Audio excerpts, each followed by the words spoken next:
오늘 전해드릴 사연은 엄마는 위대하다라는 말을 실감하게 만들어주는 사연이 될 듯합니다. 김정은의 최측근 기쁨조의 몸을 담았었던 리윤미 씨의 이야기인데요. 기쁨조가 무엇인지도 모르고 뽑힌 윤미 씨는 특별임무를 맡게 되었다는 생각만으로 기대감에 부풀어 있었다고 합니다. 하지만 그곳에서 직접 겪은 끔찍한 훈련들과 실전 임무에 투입되면서 그곳의 진짜 목적을 알게 되었고 무언가를 지키기 위해 목숨을 걸고 탈북까지 하게 되었다고 하는데요. 윤미 씨가 직접 겪은 이번 사연을 통해 대체 기쁨조 안에서 어떤 훈련이 진행되고 있는 건지, 대체 윤미 씨가 지키려고 했던 것은 무엇인지 함께 들어보겠습니다. 안녕하세요.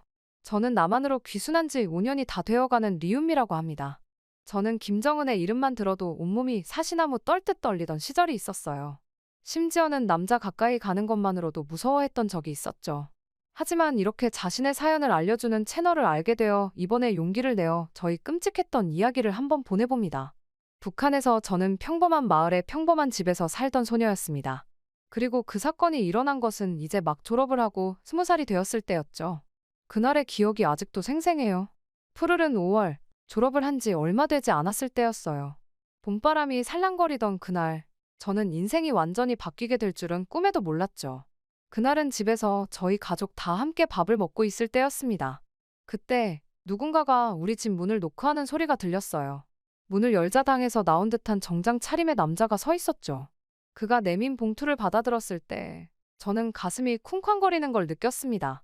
뭔가 특별한 일이 일어날 거라는 예감이 들었거든요. 봉투를 뜯자 특별 임무라는 글자가 눈에 제일 먼저 들어왔습니다. 제가 선발되었다고 하더군요. 어디로 선발이 되었냐고요? 바로 기쁨조라는 비밀 조직으로요. 그 순간 저는 온몸에 전율이 흐르는 걸 느꼈습니다. 기쁨조에 대해서는 귀동냥으로 몇 번 들어본 적이 있었거든요. 최고 지도자를 위해 일하는 특별한 여성들의 모임이라고 들은 적이 있었죠. 그들은 항상 신비에 쌓여 있었고 엄청난 특권을 누린다고 하더군요. 저는 문득 제가 선발된 이유가 궁금했습니다. 통지서에는 뛰어난 외모와 성적이라고 적혀 있었지만 저는 그저 평범하다고만 생각했거든요. 거울을 보며 제 얼굴을 유심히 살펴봤습니다. 큰 눈에 긴 속눈썹, 오똑한 코, 도톰하고 붉은 입술. 그제서야 사람들이 저를 볼 때마다 예쁘다고 했던 게 생각이 나더군요. 특히 제 피부가 맑고 흰 것을 칭찬하곤 했죠. 하지만 전 그저 다른 또래 친구들과 비슷하다고만 여겼는데 정말 제가 특별할까요? 부모님께 이 소식을 전했을 때 부모님의 반응은 제 기대 이상이었습니다. 어머니는 기쁨의 눈물을 흘리셨고 아버지는 처음으로 저를 꼭 안아주셨죠. 우리 윤미가 드디어 빛을 보는구나. 내가 자랑스럽다. 아버지의 그 말씀이 제 가슴을 뜨겁게 달궜습니다. 그날 밤 저는 잠을 이루지 못했습니다. 머릿속은 온통 미래에 대한 상상으로 가득 찼죠. 저는 최고 지도자를 위해 중요한 임무를 수행하는 제 모습을 그려봤어요. 어쩌면 외국에도 나갈 수 있을지 모른다는 생각에 가슴이 설렜고 우리나라를 위해 큰일을 할 수 있다는 기대에 부풀었어요. 훈련소로 떠나기 전날 저는 오래된 일기장을 꺼내 마지막 페이지에 글을 썼습니다.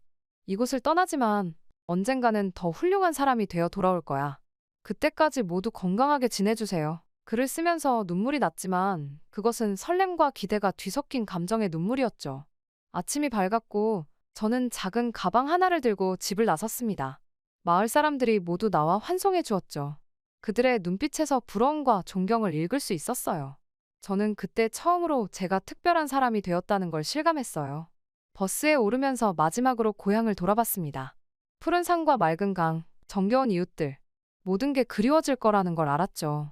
하지만 저는 용기를 내어 앞을 향했어요. 제 앞에 펼쳐질 새로운 세상, 그곳에서 저는 더 큰 꿈을 꾸고 이루리라 믿었으니까요. 버스가 움직이기 시작했고 저는 창밖으로 스쳐 지나가는 풍경을 바라보며 생각에 잠겼어요. 이제 저는 어떤 사람이 될까요? 어떤 일을 하게 될까요? 그리고 언제쯤 다시 이곳으로 돌아올 수 있을까요? 모든 게 불확실했지만 한 가지만은 분명했어요. 저는 이제 평범한 리윤미가 아니라 기쁨조의 일원이 된다는 거예요. 훈련소로 가는 길은 생각보다 길었습니다.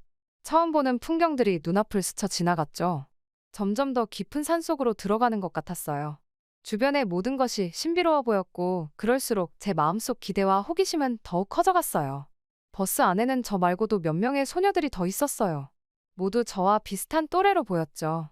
그들의 얼굴에서도 설렘과 긴장감이 묻어났어요. 우리는 서로 조심스레 눈빛을 주고받았지만 아무도 먼저 말을 걸지 않았어요. 어쩌면 우리 모두 이 상황이 너무 비현실적으로 느껴졌던 걸지도 모르겠어요. 마침내 버스가 멈췄고 우리는 도착했다는 안내를 받았습니다. 내리자마자 눈앞에 펼쳐진 광경에 저는 숨을 멈췄어요. 거대한 철문 뒤로 보이는 건물들은 마치 다른 세상에 온 것 같은 느낌을 주었거든요. 그곳이 바로 제가 앞으로 살아갈 곳 기쁨조 훈련소였어요. 문이 열리고 우리를 맞이한 사람들은 모두 단정한 차림의 여성들이었어요. 그들의 눈빛은 날카로웠지만 어딘가 모르게 슬픈 기색도 있었죠. 지금 생각해보면 그때 그 눈빛의 의미를 알아챘더라면 좋았을 텐데 말이에요. 여러분, 기쁨조에 오신 것을 환영합니다. 이곳에서 여러분은 새로운 삶을 시작하게 될 거예요. 조국과 최고 지도자를 위해 헌신할 준비가 되셨나요? 그 말을 들은 순간 저는 가슴이 벅차올랐습니다. 제가 꿈꾸던 그 순간이 드디어 시작된 거죠. 저는 힘차게 대답했어요. 네, 준비됐습니다. 우리는 철문을 지나 짐을 풀 틈도 없이 대강당으로 모였습니다. 그곳에서 우리를 기다리고 있던 건 냉철해 보이는 중년 여성이었죠. 그녀는 자신을 총책임자라고 소개했어요. 여러분은 이제부터 시바디 작전의 일원으로서 조국을 위해 헌신하게 될 거예요. 그 말을 듣는 순간 저는 몸이 얼어붙는 것 같았습니다. 시바지 작전이라니요?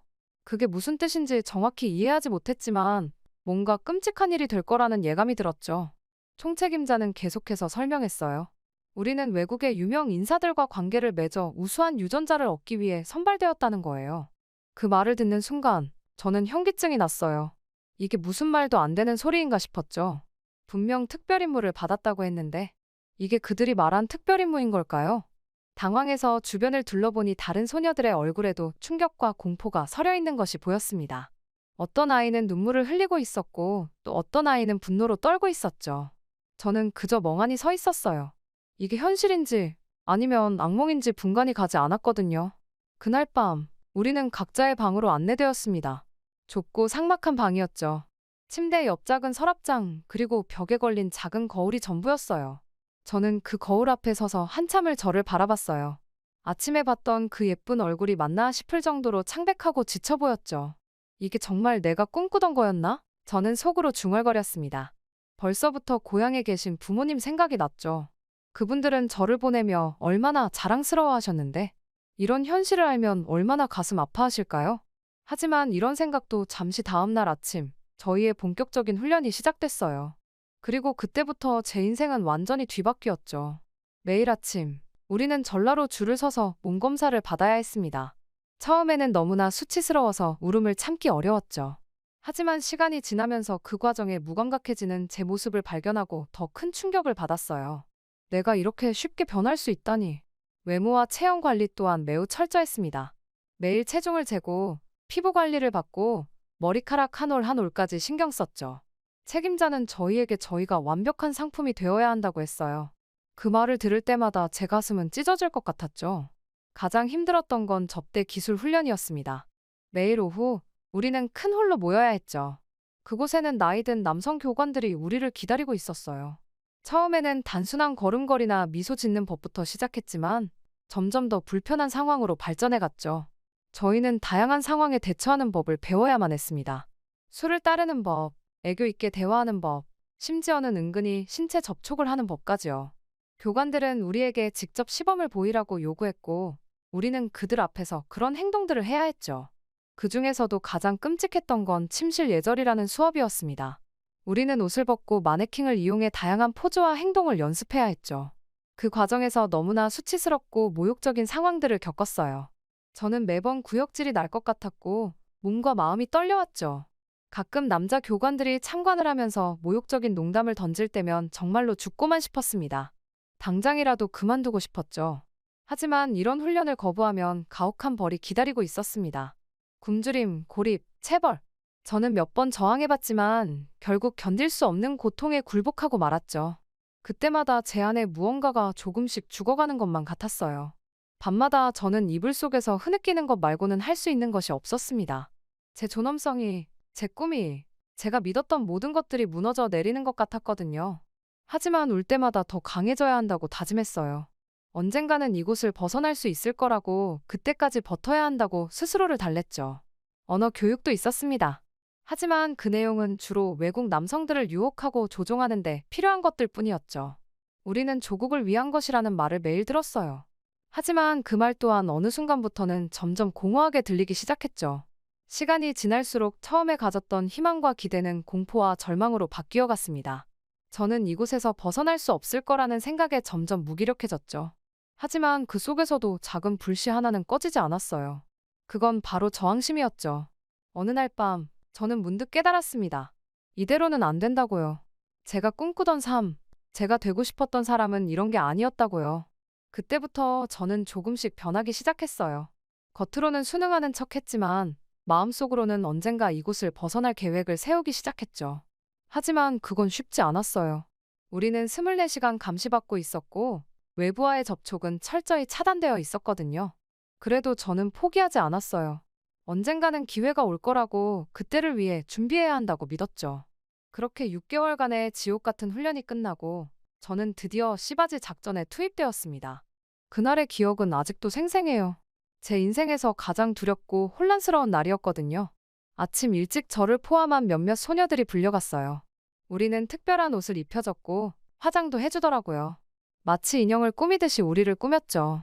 그때 저는 정말 제가 상품이 된 것 같다는 느낌이 들었습니다. 총책임자가 우리 앞에 나타났습니다. 오늘부터 여러분은 진짜 임무를 시작하게 됩니다. 조국을 위해 그리고 최고 지도자를 위해 최선을 다하세요. 저는 그 말을 들으면서도 마음속으로는 비명을 지르고 있었습니다. 이게 정말 조국을 위한 일일까? 정말 이래야만 하는 걸까? 하지만 그런 의문은 입 밖으로 내뱉을 수 없었죠. 저는 러시아의 한 과학자와 만나게 되었습니다. 그는 50대 중반쯤 되어 보이는 남자였죠. 저희 아버지와 비슷한 연배로 보였어요. 처음 그를 봤을 때 저는 온몸이 굳어버리는 것 같았어요. 하지만 훈련받은 대로 미소를 지으며 그에게 다가갔죠. 그 남자는 처음에는 친절해 보였습니다. 하지만 시간이 지날수록 그의 눈빛이 달라지는 걸 느꼈죠. 그의 손길이 제 몸에 닿을 때마다 저는 구역질을 참아야 했어요. 하지만 저항할 수 없었어요. 그건 제 임무였으니까요. 그렇게 저는 처참하게 짓밟혔습니다. 조용히 눈을 감고 어서 끝나기만을 바라며 제 영혼이 서서히 죽어가는 걸 느꼈죠. 그날 이후 저는 몇 번 더 그 러시아 인사를 상대해야 했습니다. 그리고 몸의 변화를 느끼기 시작했어요. 구토감, 피로감. 처음엔 단순한 스트레스라고 생각했죠. 하지만 한 달이 지나고 두 달이 지나면서 의심할 수 없는 사실이 되어갔습니다. 저는 결국 임신 테스트를 받게 되었고 결과는 양성이 나오고 말았습니다. 그 순간 저는 온갖 감정이 뒤섞여 어떤 표정을 지어야 할지 몰랐어요. 기뻐해야 하나요? 슬퍼해야 하나요? 아니면 화를 내야 하나요?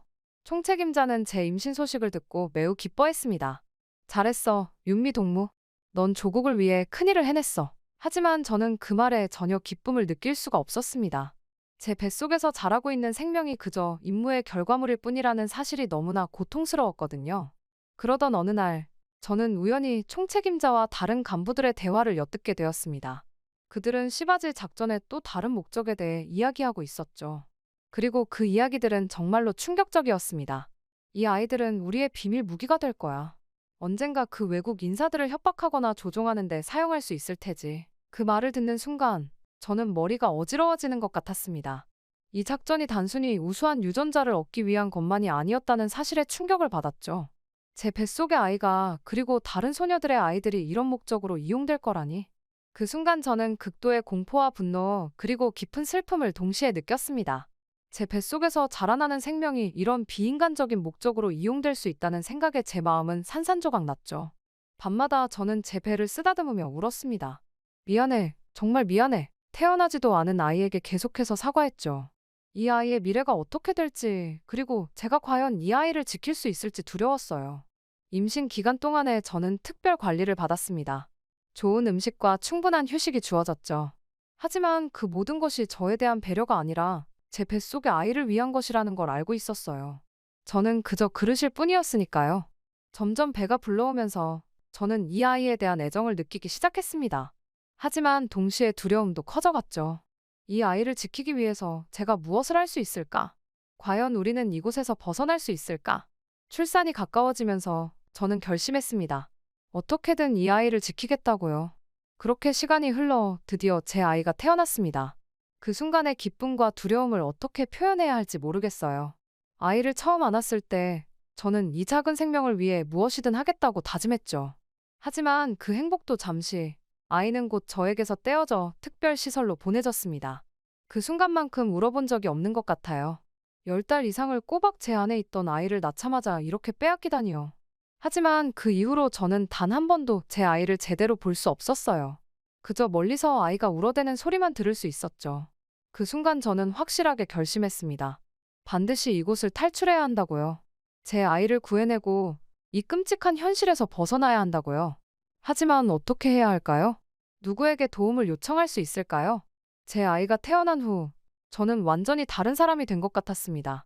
이전에 저는 그저 살아남기 위해 하루하루를 버텼다면 이제는 제 아이를 위해 무엇이든 할 수 있는 용기가 생겼거든요.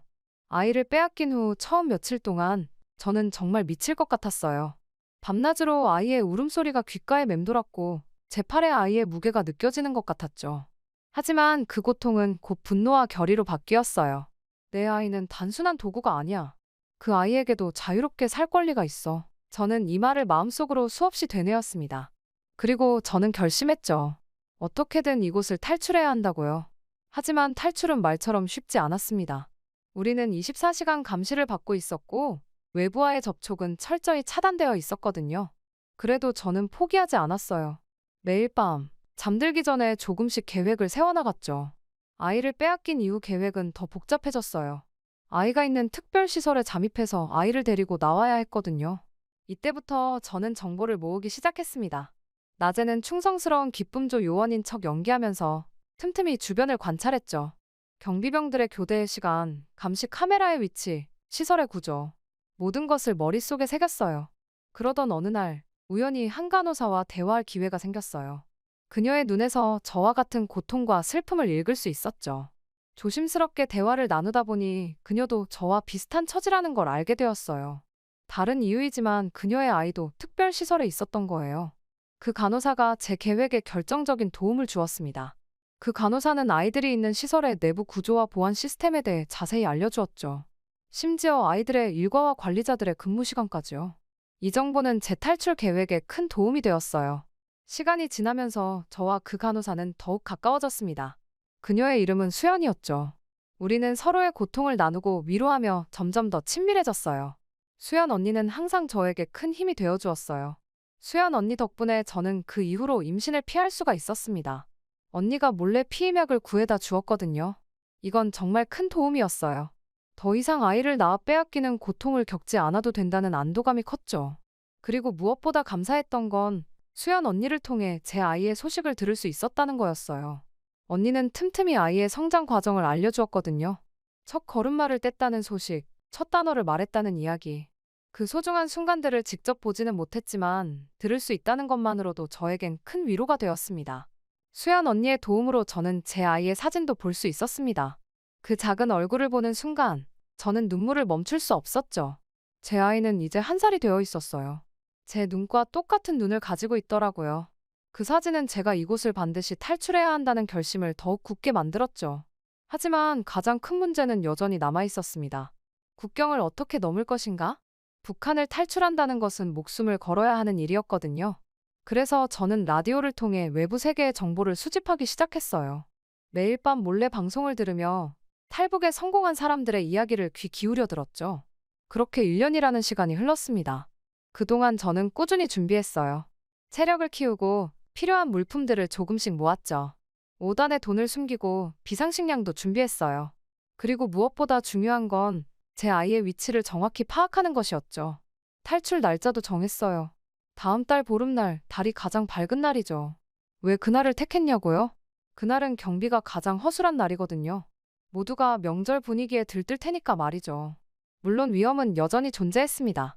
발각되면 어떻게 될지 생각만 해도 끔찍했어요. 하지만 이대로 제 아이를 놔둘 순 없었습니다. 제 아이가 자유롭게 자랄 수 있는 곳으로 데려가고 싶었어요.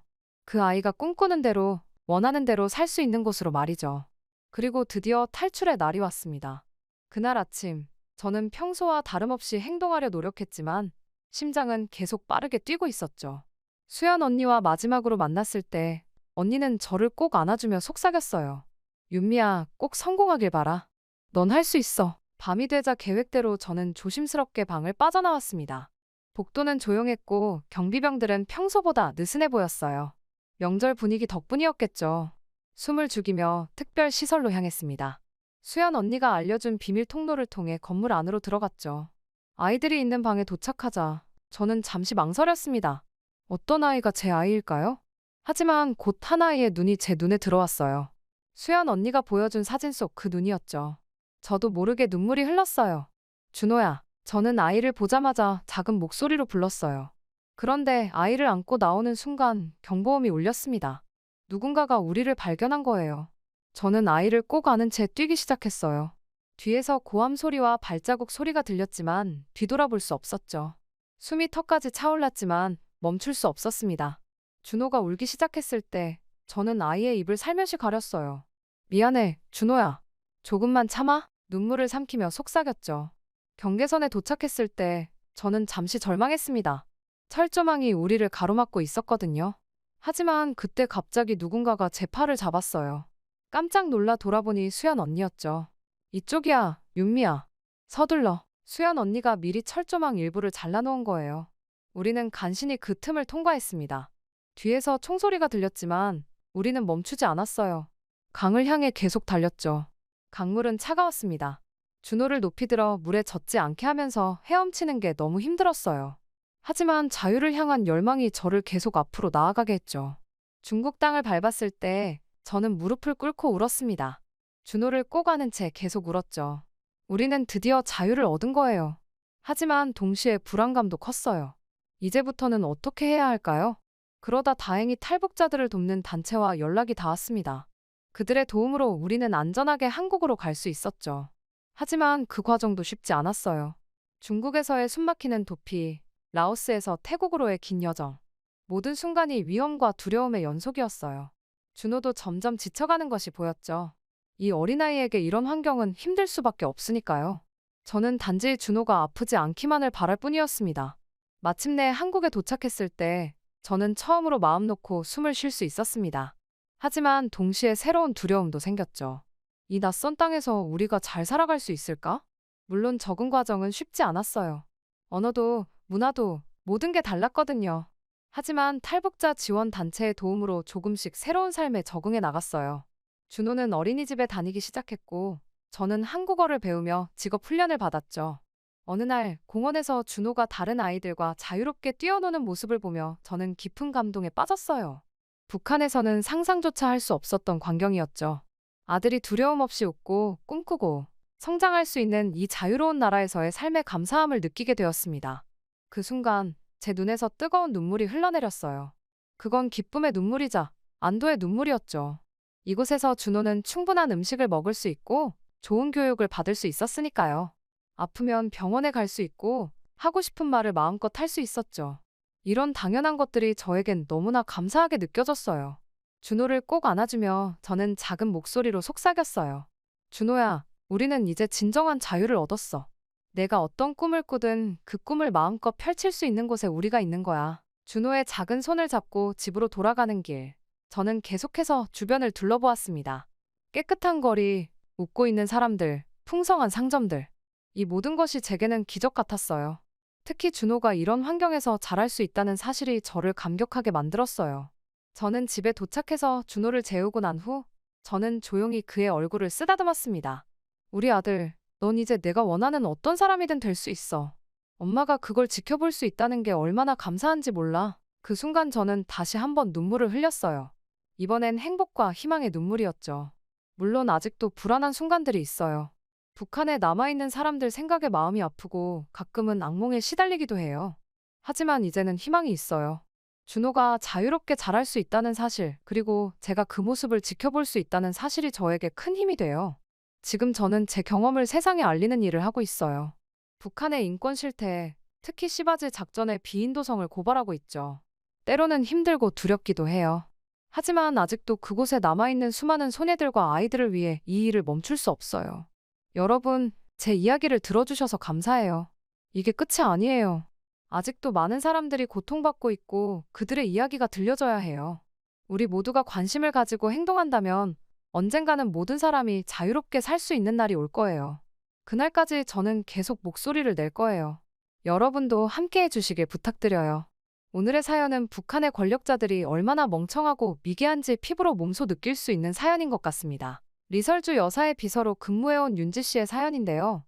리설주 여사의 비서로서 좋은 커리어를 쌓을 수 있을 것이라고 생각하며 기대를 품고 간 근무지에서 윤지 씨는 처음 김주혜를 만났다고 합니다. 윤지 씨는 김주혜 때문에 인생을 망칠 뻔했다면서 일을 갈았는데요. 도대체 그녀에게 무슨 일이 있었던 것일까요? 바로 사연 들어보겠습니다. 안녕하세요. 제 이름은 리윤지라고 합니다. 저는 북한에서 나름 엘리트 코스를 밟은 사람이에요. 김일성종합대학을 우수한 성적으로 졸업을 했거든요. 감사하게도 저를 기억해주신 교수님께서 좋은 일자리가 있다면서 면접을 보러 가라고 소개를 해주셨어요. 놀랍게도 김정은 장군님의 부인 리설주 여사의 비서 자리라는 이야기를 듣게 되었어요. 무려 리설주 여사를 보좌하는 일이라니 잘 보인다면 팔자가 아주 필수 있는 자리라고 생각했어요. 저는 최선을 다해 뽑히고 싶었죠. 그래서 최선을 다해 면접을 준비했어요. 그날을 아직도 생생히 기억해요. 떨리는 마음으로 면접실에 들어갔을 때 리설주 여사가 따뜻한 미소로 저를 맞아주셨죠. 무슨 말을 하며 면접 질문에 대답했는지 시간이 휙 가버릴 정도로 긴장을 했던 것 같아요.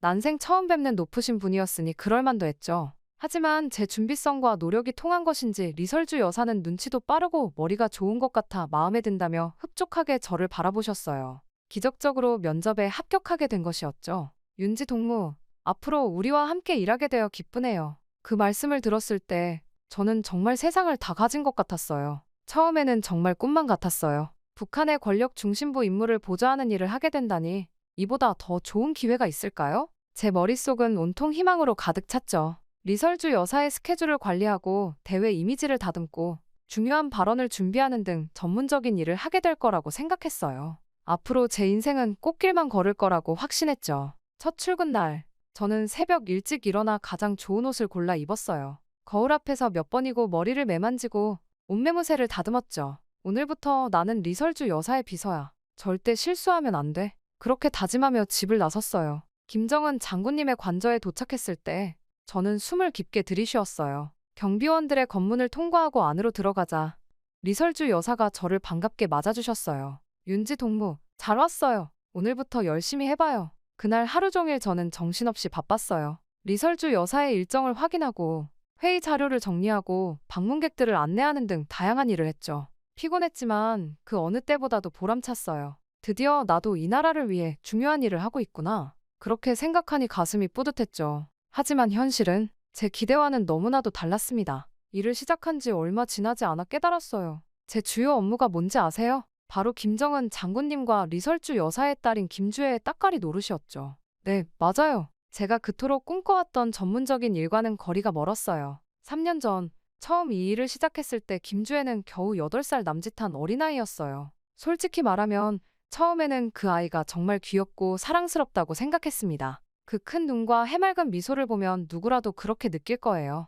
첫 만남을 아직도 기억해요. 분홍색 원피스를 입고 있었는데 마치 공주님 같았죠. 안녕하세요, 언니. 그렇게 인사하며 달려와 안기는 모습에 저도 모르게 미소 지었어요. 아, 이 아이와 함께 일하는 것도 나쁘지 않겠구나. 그때는 그렇게 생각했죠. 하지만 시간이 지날수록 그 아이의 진짜 모습이 드러나기 시작했어요. 김주혜는 자신이 특별한 존재라는 걸 너무나도 잘 알고 있었어요. 그리고 그 특권을 마음껏 누리려 했죠. 윤지 언니, 이거 해줘. 저거 가져와. 하루에도 수십 번씩 그런 말을 들어야 했어요. 때로는 밤늦게 전화가 와서 장난감을 가져다 달라고 하기도 했죠. 제가 거절할 수 있을 리가 없잖아요. 어느 날은 김주혜가 갑자기 눈물을 터뜨렸어요. 이유가 뭔지 아세요? 제가 가져다 준 사탕의 색깔이 마음에 들지 않는다는 거였어요. 그 순간 저는 정말 어이가 없었죠. 하지만 웃으면서 주혜야, 미안해. 언니가 다시 가져다 줄게. 라고 말할 수밖에 없었어요. 그래도 저는 참았어요. 이 정도쯤이야. 라고 생각하면서요.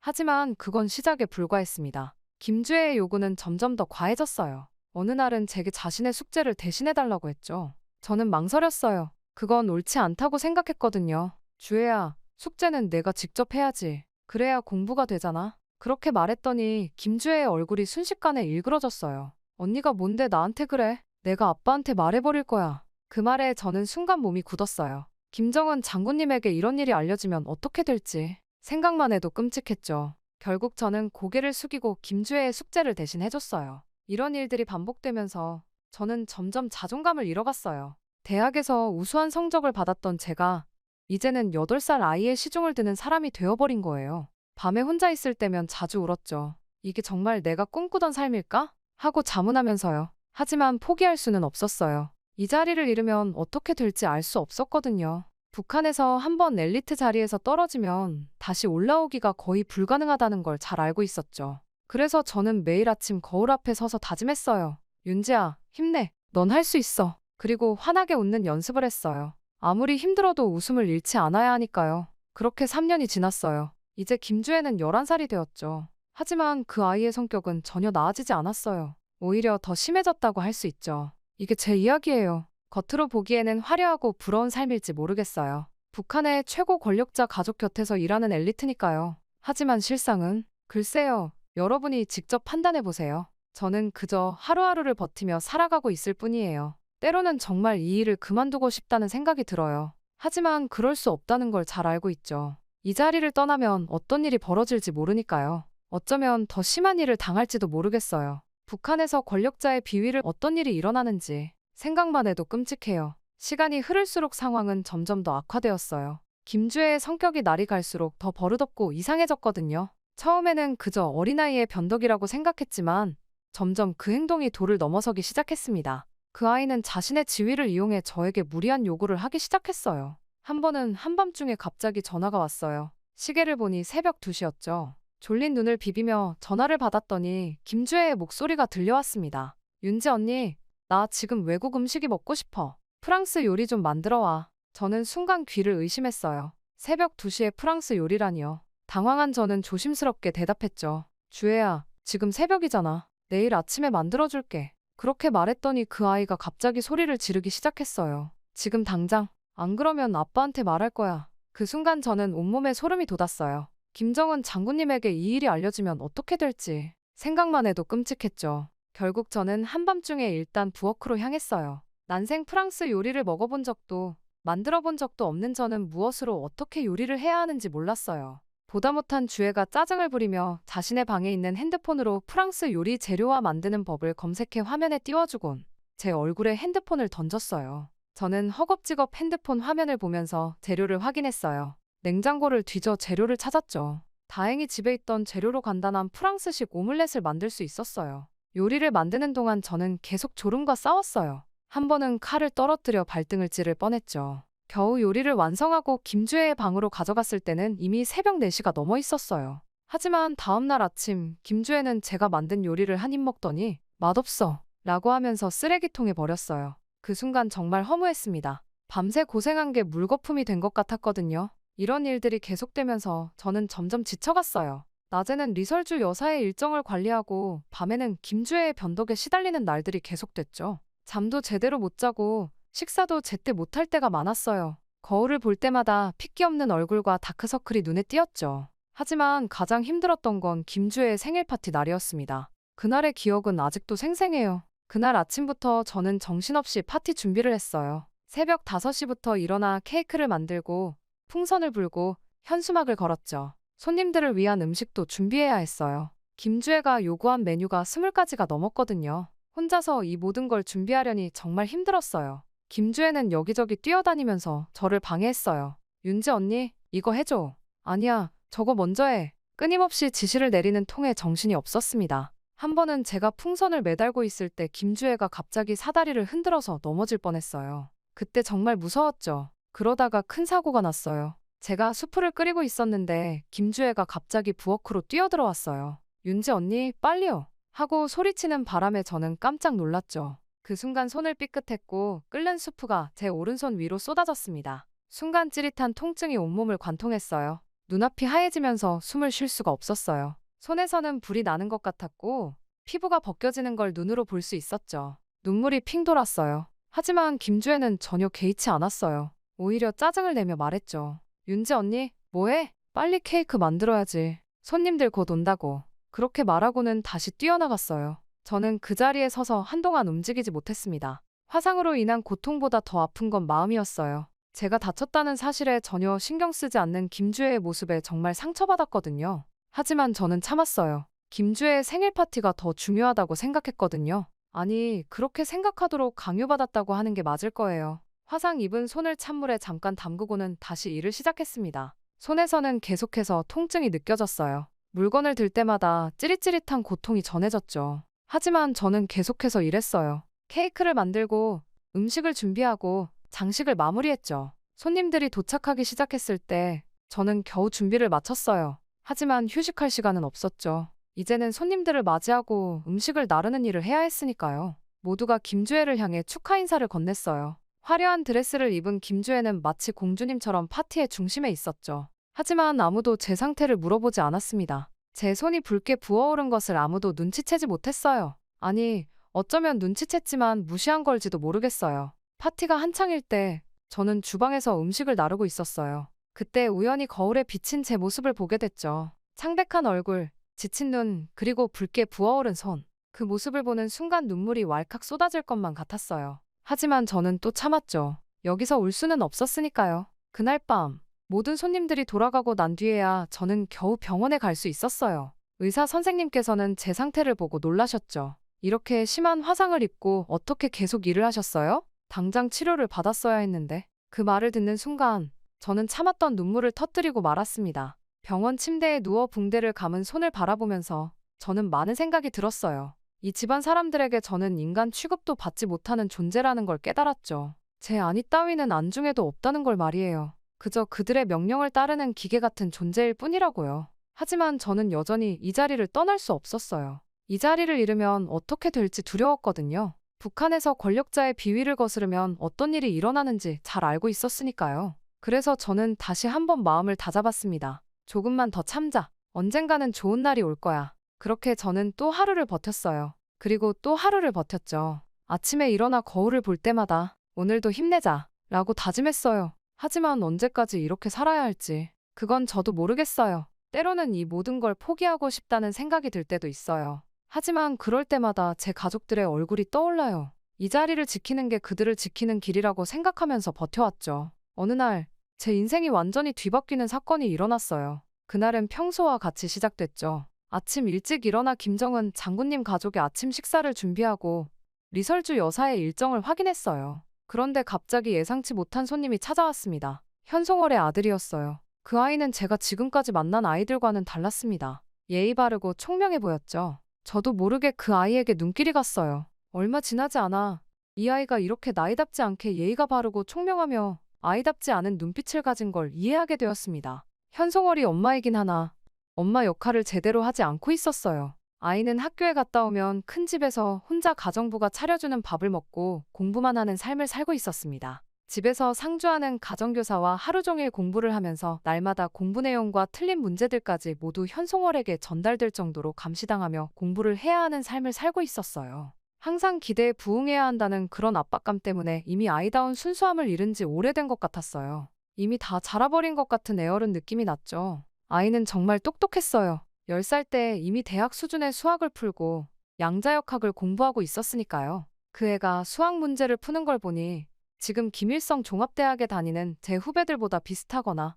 어쩌면 더 좋은 수학 실력을 가지고 있을 수도 있겠다는 생각을 하게 할 정도로 실력이 뛰어났어요. 김주혜를 지금 선전하며 천재처럼 포장하던데 진짜 똑똑한 건 그 아이였어요. 그 많은 양을 공부하면서도 자기보다 어려운 아이들은 힘들게 공부하니 자신은 운이 좋은 것이라고 말했죠. 어머, 실력도 좋은데 겸손하기까지 하구나. 저도 모르게 칭찬을 하고 말았어요. 그 어떤 사람보다 앞으로 크게 성공할 거야. 그 순간 저는 김주혜의 날카로운 시선을 느꼈어요. 그 아이의 눈에서 질투의 감정이 번뜩이는 걸 봤죠. 하지만 저는 그때 그 눈빛의 의미를 제대로 이해하지 못했어요. 그게 제 인생을 뒤바꿀 거라고는 꿈에도 생각하지 못했죠. 얼마 지나지 않아 리설주 여사가 저를 불렀어요. 그분의 표정이 심상치 않아 보였죠. 윤지, 너 어떻게 그럴 수 있어? 리설주 여사의 목소리에는 분노가 가득했어요. 우리 주애를 무시하고 다른 아이만 칭찬했다면서? 저는 당황했어요. 무슨 말씀인지 이해할 수 없었거든요. 아니에요, 여사님.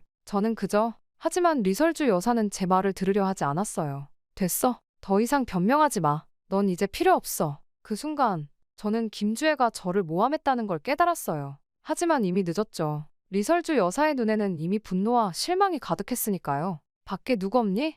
리설주 여사의 외침에 순식간에 보이부 요원들이 들이닥쳤어요. 이 여자를 체포해. 저는 충격에 빠졌어요. 이게 무슨 상황인지 이해할 수 없었죠. 여사님, 제발 들어보세요. 저는 정말로. 하지만 아무도 제 말을 들으려 하지 않았어요. 보이부 요원들이 제 팔을 잡아 끌었고 저는 그대로 끌려갔습니다. 보이부 시설에 갇힌 저는 극도의 공포와 절망 속에서 며칠을 보냈어요. 차가운 콘크리트 바닥, 쇠창살, 그리고 끊임없이 들려오는 비명소리. 이곳은 제가 상상했던 것보다 훨씬 더 끔찍한 곳이었죠. 밤마다 저는 울었어요. 왜 이런 일이 나에게 일어난 걸까? 하고 자문했죠. 하지만 대답은 없었어요. 그저 차가운 벽만이 제 울음소리를 메아리쳐 돌려줄 뿐이었죠. 며칠이 지나자 저는 깨달았어요. 이 상황에서 벗어날 수 있는 유일한 방법은 탈북뿐이라는 걸요. 하지만 어떻게 해야 할지 몰랐어요. 탈북은 제게 너무나 먼 이야기였거든요. 그러던 어느 날 기회가 찾아왔어요. 보이부 요원들이 잠시 자리를 비운 사이 감시가 소홀해진 거죠. 저는 그 틈을 놓치지 않았어요. 떨리는 손으로 문을 열고 조심스럽게 밖으로 나왔죠. 심장이 터질 것 같았어요. 들킬까봐 너무 무서웠지만 그대로 있다간 더 큰 위험에 처할 거라는 걸 알았죠. 그래서 저는 뛰기 시작했어요. 밖으로 빠져나와 거리로 나왔을 때 저는 잠시 멈춰섰어요. 어디로 가야 하지? 하고 고민했죠. 하지만 오래 고민할 시간이 없었어요. 저는 본능적으로 중국 국경 쪽으로 발걸음을 옮겼습니다. 밤새 걸었어요. 발이 아프고 배가 고팠지만 멈출 수 없었죠. 뒤에서 누군가 쫓아올 것만 같았거든요. 한 번도 가본 적 없는 길이었지만 어떻게든 국경을 향해 가야 한다는 생각뿐이었어요. 새벽이 되어서야 저는 강가에 도착했어요. 저 너머가 중국이라는 걸 알 수 있었죠. 하지만 강은 제가 생각했던 것보다 훨씬 넓고 깊어 보였어요. 어떻게 건너지? 하는 생각에 절망감이 밀려왔죠. 그때였어요. 멀리서 개 짖는 소리가 들렸어요. 누군가 저를 쫓아오고 있다는 걸 직감했죠. 더 이상 망설일 시간이 없었어요. 저는 강물로 뛰어들었습니다. 차가운 물이 온몸을 덮쳤어요. 숨을 쉴 수가 없었죠. 하지만 저는 필사적으로 팔을 저었어요. 살아야 해 하고 계속 되뇌었죠. 얼마나 시간이 지났을까요? 정신을 차려보니 제 몸은 이미 강 건너편 땅에 닿아 있었어요. 저는 힘겹게 몸을 일으켰어요. 온몸이 떨렸지만 이상하게도 마음은 편안했죠. 해냈다. 그제서야 실감이 났어요. 저는 탈북에 성공한 거예요. 하지만 이게 끝이 아니라는 걸 알고 있었어요. 아직 갈 길이 멀었죠. 중국에서 안전하게 지내다가 어떻게든 대한민국으로 가야 했어요. 하지만 그건 나중 이야기예요. 지금 이 순간 저는 그저 살아있다는 사실에 감사했어요. 그리고 새로운 삶을 시작할 수 있다는 희망에 가슴이 뛰었죠. 국경을 넘은 후 저는 몇 개월 동안 중국에서 숨어 지냈어요. 정말 무서운 나날들이었죠. 매일 밤 잠자리에 들 때마다 내일은 어떻게 될까? 하는 불안감에 시달렸어요. 중국 공안에게 붙잡혀 북송될까봐 항상 두려웠거든요. 처음에는 일용직 노동자로 일하면서 근근히 살았어요. 공장에서, 식당에서, 때로는 농장에서 일했죠. 하루하루가 생존을 위한 싸움이었어요. 하지만 그 와중에도 저는 포기하지 않았어요. 언젠가는 자유의 땅, 대한민국에 갈 수 있을 거야라고 믿었거든요. 그러던 어느 날 기적 같은 일이 일어났어요. 제가 일하던 식당에 한 손님이 오셨는데 그분이 바로 저를 도와주신 은인이었죠. 그분은 북한 인권 단체에서 일하시는 분이었어요. 제 이야기를 들으시고는 한국 대사관과 연락을 취해주셨습니다. 그렇게 해서 저는 마침내 한국 대사관의 도움을 받아 남한으로 망명할 수 있게 됐어요. 대사관 직원들이 저를 안전하게 보호해 주셨고 필요한 서류도 준비해 주셨죠. 그분들의 도움이 없었다면 저는 아직도 불안에 떨며 살고 있었을 거예요. 한국행 비행기에 오르던 날 저는 눈물을 흘렸어요. 기쁨의 눈물이자 안도의 눈물이었죠. 드디어 제가 꿈꾸던 자유의 땅으로 가는 거예요. 비행기 창밖으로 보이는 구름을 보면서 이제 정말 새로운 삶이 시작되는구나 하고 생각했어요. 남한에 도착했을 때의 기분은 정말 말로 표현하기 어려워요. 모든 게 새롭고 신기했죠. 처음으로 제가 원하는 대로 말하고 행동할 수 있다는 게 얼마나 놀라운 일인지 몰라요. 하지만 동시에 두렵기도 했어요. 과연 내가 이 새로운 사회에 잘 적응할 수 있을까? 하는 불안감이 있었거든요. 하나원에서 교육을 받는 동안 저는 많은 것을 배웠어요. 남한 사회의 문화, 경제 시스템, 그리고 민주주의에 대해서요. 그중에서도 인권이라는 개념이 저에게는 특히 큰 충격이었어요. 북한에서는 상상도 할 수 없었던 개념이었거든요. 그때 저는 결심했어요. 제가 겪은 경험을 바탕으로 북한 인권 개선을 위해 노력하는 활동가가 되기로 말이에요. 저 같은 사람들의 이야기를 세상에 알리고 북한 주민들의 인권 향상을 위해 헌신하고 싶었죠. 하나원을 나온 후 저는 바로 행동에 옮겼어요. 북한 인권 단체에 연락해서 자원봉사를 시작했죠. 제 이야기를 들은 많은 사람들이 놀라워했어요. 특히 제가 북한의 엘리트 출신이라는 점에 주목하더라고요. 엘리트 계층도 그렇게 힘든 일을 겪나요? 라고 물어보는 분들이 많았어요. 그럴 때마다 저는 이렇게 대답했죠. 네, 맞아요. 북한에서는 엘리트 계층조차도 언제든 권력자들의 변덕으로 인해 하루아침에 모든 것을 잃을 수 있어요. 그만큼 북한 사회는 불안정하고 예측 불가능해요. 제 이야기는 많은 사람들에게 충격을 주었어요. 북한의 실상을 생생하게 보여주는 증언이 된 거죠. 지금도 저는 매일 북한에 있는 사람들을 생각해요. 특히 김주혜나 우성이 같은 아이들이 떠오를 때면 마음이 아파요. 그 아이들도 언젠가는 자유를 만끽할 수 있기를 간절히 바라고 있어요. 제 꿈은 언젠가 통일된 한반도에서 모든 사람들이 자유롭고 행복하게 사는 모습을 보는 거예요. 그날이 올 때까지 저는 계속해서 노력할 거예요. 제가 겪은 일들, 제가 보고 들은 것들을 세상에 알리면서 말이죠. 여러분, 제 이야기를 들어주셔서 정말 감사해요. 제 경험이 북한의 현실을 이해하는데 조금이나마 도움이 되었기를 바라요. 그리고 부탁드립니다. 북한의 인권 문제에 관심을 가져주세요. 우리 모두의 관심과 노력이 모여 언젠가는 변화를 만들어낼 수 있을 거예요. 앞으로도 저는 계속해서 이 길을 걸어갈 거예요. 힘들 때도 있겠지만 포기하지 않을 거예요. 왜냐하면 이제 저에겐 자유가 있고 그 자유를 위해 싸울 수 있는 힘이 있으니까요. 감사합니다. 우리 모두 더 나은 세상을 만들기 위해 함께 노력해요.